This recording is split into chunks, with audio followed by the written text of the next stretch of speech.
इसलिए कहा दिखावे की ओर नहीं, साधु और श्रावक दोनों अगर बाहर के साधनों में अटक गया और दोनों इसके दिखावे में अटक गया तो उसके अंदर का ब्रह्मचर्य का स्वरूप नहीं हो सकता।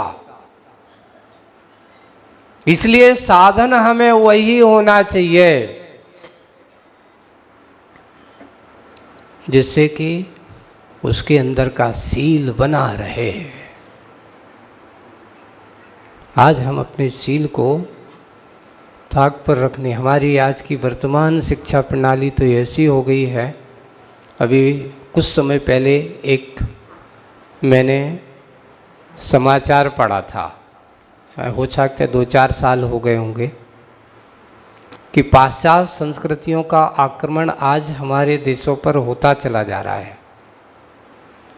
उन्होंने लिखा कि अमेरिका जैसा देश, साधन संपन्न देश है ना, ऐसे बड़े बड़े, अकेले एक उदाहरण के रूप में कहा, वहाँ पर उन्होंने पढ़ा कि वहाँ की नारियों की व्यवस्था, वहाँ की नारियों की दशा ये है कि 14 से 15% नारियाँ विवाह के पहले ही माँ बन जाती हैं। क्या बन जाती हैं? आप सोचो, वहाँ का कल्चर और वहाँ की शिक्षा की दशाएं ये हैं कि वहाँ कोई मर्यादाएं नहीं है। शिक्षा आदमी को शिष्टाचार की ओर ले जाने वाली होना चाहिए। ऐसी शिक्षा नहीं होना चाहिए जिससे उसका शिथिलाचार और शील का नाश होता हो। शील का विनाश करने वाली शिक्षा कभी होना नहीं चाहिए। आप लोग इस बारे में अपने बच्चों को बचपन से ही हम बहुत ऐसे आधुनिक बनाने की सूचना करते हैं। पूज्य आचार्य भगवान ने यही कहा था कि प्रतिभा स्थली बनाना और इस प्रकार के संस्थान आदि बना करके अगर हम अपनी बेटियों को और अपने बेटों को अगर सही शिक्षा दे सके, क्योंकि ये 15 साल 20 साल का समय, जैसे कि प्रतिभा स्थली में 4वीं 5वीं से लेकर के 12वीं तक आज शिक्षाओं को दिया जा रहा है। बालिकाओं को वहाँ पर पढ़ाया जा रहा है।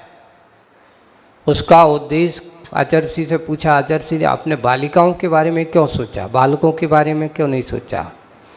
बोले कि बालकों को अगर ठीक करना है, अगर कि बालिका अगर संस्कारित है तो अच्छे अच्छे बालकों को भी ठीक कर सकती है। बात सही है, बिल्कुल सही है। अगर नारी घर पर संस्कारित हो तो कितना टेढ़ा मेढ़ा आदमी क्यों ना हो, वह नारी उसे भी सीधा कर सकती है। एक बात सत्य है कि नारी चाहे तो घर को नरक भी बना सकती है और नारी चाहे तो घर को नरक बाद जैसे घर को स्वर्ग भी बना सकती है। एक और है, अगर नारी अपने उस पे उतर आए, इसलिए कभी इससे बैर मत करना।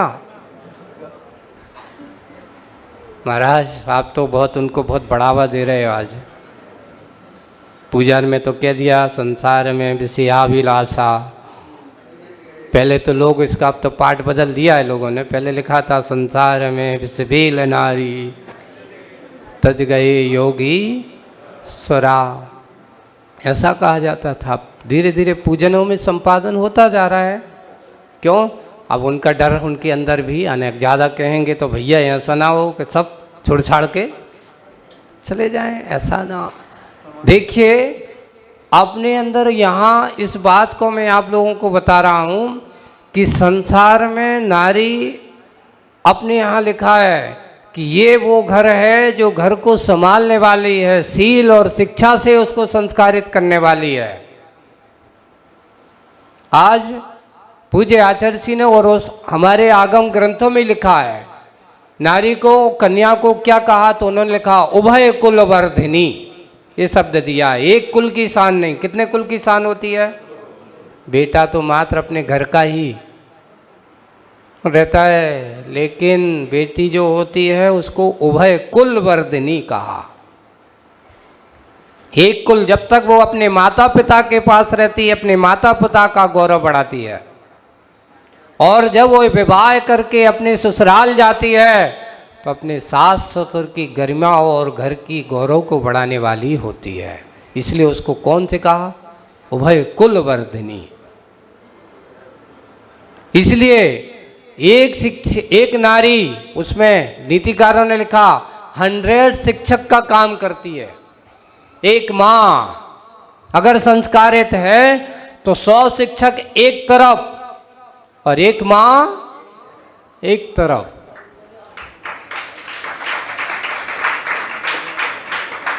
आज हमारी क्या होना चाहिए? हमारी बहनों, हमारी बेटियों को शिक्षा होना चाहिए, पढ़ना ही छोड़ना चाहिए, लेकिन उनसे जाने के पहले उनको शील के संस्कार, सादगी के संस्कार भी होना चाहिए कि नहीं होना चाहिए? होना चाहिए ना। सबसे पहले आज अपना पहनाव, खान पान की ओर दृष्टि रखिए।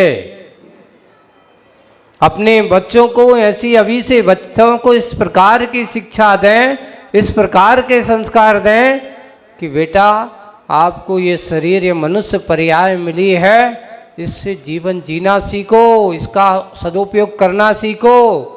ये किसी को दिखाने के लिए नहीं है, ये विषय भोगों के लिए नहीं है, इसका हमें उपयोग करना होगा। इसलिए नारी को स्वर्ग का द्वार भी कहा। अच्छा ये बताओ, रावण का विनाश का कारण क्या था? हैं? नारी। अब उसमें भी कौन सी नारी बताओ? आप लोग सीता को दोष देंगे, है ना? मैं कहूँगा सीता का दोष नहीं था।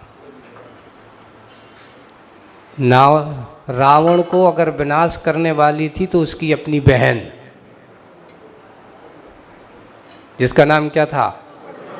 शूर्पणखा। शूर्पणखा किसके कारण से? उसके अंदर काम वासना जागी, वासना के वशीभूत होकर के उसने राम को, लक्ष्मण को देखा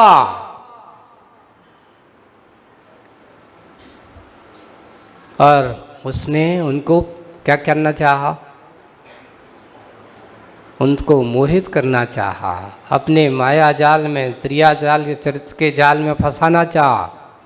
और बात सत्य है कि जब इस प्रकार के मोह जाल में फंसाने की कोशिश करते हैं तो वे क्या क्या करती हैं, क्या क्या नहीं करती। देखो, आपको उदाहरण में वो उदाहरण बहुत सारे मिल जाएंगे। एक उदाहरण बताते कि नारी चाहे तो पिटवा भी सकती है, नारी चाहे तो बचा भी सकती है। इसको कहा जाता है त्रिया चरित्र। बुरा मत मानना, सही बात है। त्रिया चरित्र कैसा होता है? एक उदाहरण, हमें एक पंडित जी थे, उन्होंने बहुत अच्छा, हमारे बाबूलाल जी पंडित जी थे बंडा वाले, उन्होंने एक बार मुझे उनको सुनाया था। तो उन्होंने कहा देखो त्रिया चरित्र कैसा होता। तो एक बार क्या हुआ कि एक व्यक्ति पर गांव में जा रहा था, यात्रा कर रहा था, है ना। तो यात्रा करते करते, गांव के पुराने समय की बात है, तो लोग, अब वो जा रहा था, जाते जाते उसको गर्मी का समय था, प्यास लगी, तो उसने देखा एक कुआं है और कुआं में एक अकेली महिला है, वो चतुर महिला थी, वो पानी भर रही है। तो उसने बड़े अच्छे से उसके पास गया और उसने देखा कि हम उम्र है, तो उसने बड़े अच्छे से, बहन मुझे प्यास लगी है, पानी पिला दो। तो उन्होंने कहा कि अच्छे आओ भैया पानी पी लो। और उसने देखा ये तो बड़ा सीधा साधा सा आदमी है, तो बैठे, जैसे ही वो पानी पिलाए तो उसने थोड़ी सी बातचीत करना चालू कर दिया। बातचीत करते करते उसने कहा कि ये बताओ तुम त्रिया चरित्र जानते हो? तो उसने कहा भैया मैं तो नहीं जानता, क्या कहलाता है त्रिया चरित्र? तो उन्होंने कहा तुम देखना चाहते हो? तो उन्होंने कहा कोई ऐसी चीज होगी दिखाने की, त्रिया चरित्र है। तो उन्होंने कहा हाँ बताओ कैसे होता है। कहीं दिखाते हैं। उसने एक बाल्टी पानी लिया, निकाला कुएं में से, अपने ऊपर डाल लिया और चिल्लाने लगी, बचाओ।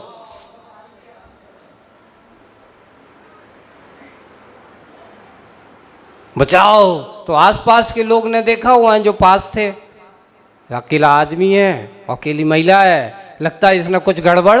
तो हाथ में लट्ठ लेकर के, लाठी आठी लेकर के भी जल्दी दौड़े दौड़े वहां पर कुएं पर पहुंच गए और बस चिल्ला चोट, उसको तो मारने ही वाले थे। इतने में उसने कहा, अरे भैया रुको तो। बोले कि क्यों?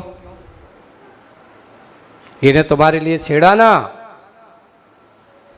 वो कहती है, इन्हें छेड़ा नहीं, हम तो कुआं में गिर गए थे, इन्हें तो कुआं में से हमें निकाला है।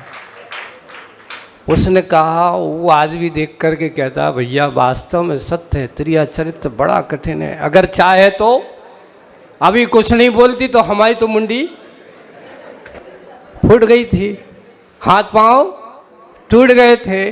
अगर इसने समय पे चाहे तो एक समय में उसने पिटवा भी सकती है और एक समय चाहे तो बचा भी सकती है। इसलिए भैया किसी को भी समझो, कभी छोटा समझ कर बैर मत लेना। आप लोगों को बहुत समझदारी है, नारी सब पर भारी है ना, लेकिन नहीं, नारी को ये कहना चाहिए, नारी भारी नहीं, मनुष्य के लिए सबसे बड़ी आभारी होती है ना। अगर आप उसके व्यक्तित्व को झांको, इतना निश्चित कहा, गृहस्थ जीवन में अगर दोनों के साथ सामंजस्य है, दोनों में मेल है, तो नारी कभी एक दूसरे को भारी नहीं हो सकती। बस अपने अच्छे से अपनी जिम्मेदारी, परिवार का भरण पोषण, परिवार को संभालना, परिवार को सुधारना सबसे पहले अगर शुरुआत होती। इसलिए पिता को स्वशिक्षक की दर्जा नहीं दिया, किसको दिया? एक माँ को। लोग हमेशा ये कहते हैं, महाराज हर जगह नारी पर ही दोषारोपण क्यों किया जाता है, नारी पर ही दोषारोपण क्यों किया जाता है, पुरुष को दोषारोपण नहीं किया जाता? नहीं, इस मामले में संस्कार और शिक्षा के बारे में अगर कोई होता है दायित्व, तो वो सबसे पहले जिम्मेदारी होती माँ की। और माँ के बाद ऐसा नहीं कि पिता की नहीं है, पिता की भी जिम्मेदारी होती कि उसके दोनों का सहयोगी बने, एक दूसरे के अनोन्य बन करके काम करें। देखियो, माँ जो होती है वो वात्सल्य और प्रेम का प्रतीक होती है, ममता का प्रतीक होती है, और पिता जो होता है वो डर का प्रतीक होता है। आपको उदाहरण बताऊं, देखो कि जब कोई बालक को कष्ट होता है ना, और गिरता है, तो सबसे पहले उसके मुंह से क्या नाम निकलता? माँ का नाम निकलता, मम्मी, माँ, ऐसा करता है। और अचानक कोई भयानक चीज आ जाए तो क्या कहता? बाप रे। कहता कि नहीं कहता? अरे बाप रे, मर गए। कष्ट के समय कौन याद आती? माँ। और भय के समय कौन याद आता? तो पिता किसका प्रतीक है? डर का प्रतीक है। माँ किसका प्रतीक है? ममता का। इसलिए आप अपनी उस ममता के सागर से अपनी संतान को क्या करते हो? संरक्षण। यहाँ पिता, गड़बड़ नहीं होना चाहिए, वो भी जरूरी है। क्यों? शक्ति भी जरूरी है और एक तरफ मृदुता भी जरूरी है। संतान का संरक्षण अगर होगा, सही शिक्षा संस्कार अगर होगा, तो दोनों को अपने दायित्व को निभाना होगा। कर दोनों अपने दायित्व से विमुख हो गए तो क्या होगा?